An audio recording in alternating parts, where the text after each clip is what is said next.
2016 যখন বিপিএল চলছিল ক্রিকেট বোর্ডে, আমরা বিভিন্ন সময় বলছিলাম যে অনেকে পদত্যাগ করে চলে গেছেন, ফারুক ভাই, ফাহিম স্যার, তারা দুজনেই।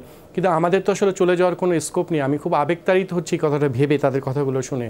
যখন বিপিএলের খেলা চলছিল ঢাকা ডায়নামাইটস, মানে যেটার সাথে বেক্সিমকো জড়িত, আজকে আপনারা অনেকে বেক্সিমকো নিয়ে কথা বলবেন, সেই সময় তারা পুলিশকে সরাসরি মেরেছিল খেলার মাঝপথে। এই মারার পর এই হাতাহাতির ঘটনাটা যমুনা টিভি একমাত্র দেখিয়েছিল, এবং এটার ঘটনার পর আমার উপর যে নির্যাতন চালিয়েছেন তারা, এবং বিসিবির প্যাডে জালাল ইউনুস যমুনা টিভিকে একটা শোকজ চিঠির মতো পাঠিয়েছিলেন, সেখানে লেখা ছিল আমার বিরুদ্ধে তদন্ত করে তারা ব্যবস্থা নেওয়ার জন্য। আপনি হয়তো বা একটা চিঠি ভাববেন, কিন্তু আমার মতো ওই বয়সে একটা ছেলেকে ওই সময় যে ট্রমা আমার উপর দিয়ে গেছে, যে নির্যাতনটা আমার উপর করা হয়েছে মানসিকভাবে, আমি জানি না জালাল ইউনুস এই প্রোগ্রামটি দেখছেন কিনা, তারও সন্তান আছেন।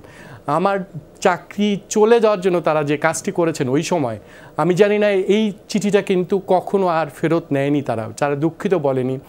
যে বোর্ডে আসবে, আমার ব্যক্তিগত হয়তো সামগ্রিকভাবে আপনারা চাওয়া চাচ্ছেন, কিন্তু আমি এই চাওয়াটা চাই যে এই যে তদন্ত তারা চিঠি পাঠিয়েছেন ওই সময়, আমি কি বেক্সিমকোর ছবি দেখিয়েছি, তারা হাতাহাতি করেছে, এটি কখনো অন্যায় আমি করিনি, কারো ছবি এনে বসিয়ে দিইনি বা একটা মিথ্যা ঘটনাও বলিনি।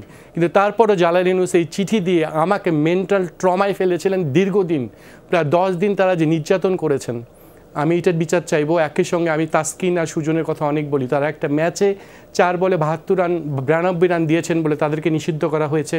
2016 সালে একটা স্কুল ক্রিকেটে, 17 সালে একটা দলকে, ঢাকার যারা চ্যাম্পিয়ন হয়েছিল, যেখানে রকিবুল খেলেছেন, এই দলটাকে 10 বছর নিষিদ্ধ করা হয়েছে স্কুল ক্রিকেটের। পেছনের কারণ খুঁজলে অনেক কিছু পাওয়া যাবে।